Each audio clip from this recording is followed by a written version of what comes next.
We R back guys. खूप दिवस झालं मी गायब झालतो. मी गायब असताना माझ्यासोबत एक विषय झाला. त्या विषयामुळे चेहऱ्याचा नक्षा, हाताचा कलर बदलून गेला. नाहीतर अधूनमधून मी तुमच्या समोर चमकतोच. नेमका विषय झालता काय सगळी स्टोरी सांगतो, पण सध्या काय करायला ते जाणून घ्या. ज्यांना माहित नाही त्यांना सांगू देतो. मी आहे महेश आणि मी आहे कंटेंट क्रिएटर. अजून जास्त माहितीसाठी माझ्या अकाउंटला व्हिजिट करा. आता बरेच 15-20 दिवस झालो नाही का मी जाग्यावरच होतो. जसं होतं तसं घरी बसले बसले सगळे पेंडिंग राहिलेले वर्क कम्प्लीट करत होतो. आता विषय झालता काय ते सांगतो बाबा.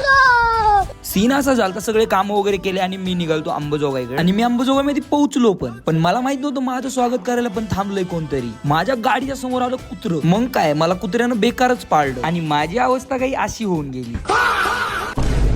झाल्यानंतर थोडेफार दिवस बसून होतो. थोडंफार चला येऊ लागलं की मग मस्त काम केली. आताची कंडिशन तुमच्या समोर आहे. आता ठीकठाक आहे मी. आता विचार करेल वापस सेटअप वगैरे सगळं सांगा. आता काम वगैरे कम्प्लीट झाले सगळे. ट्राय करतो की रोज ब्लॉग टाकेल. जरा तुम्ही मला मोटिवेट करा म्हणजे माझ्या अंगातला किडा जाईल. भेटून नेक्स्ट ब्लॉग मध्ये. So good bye.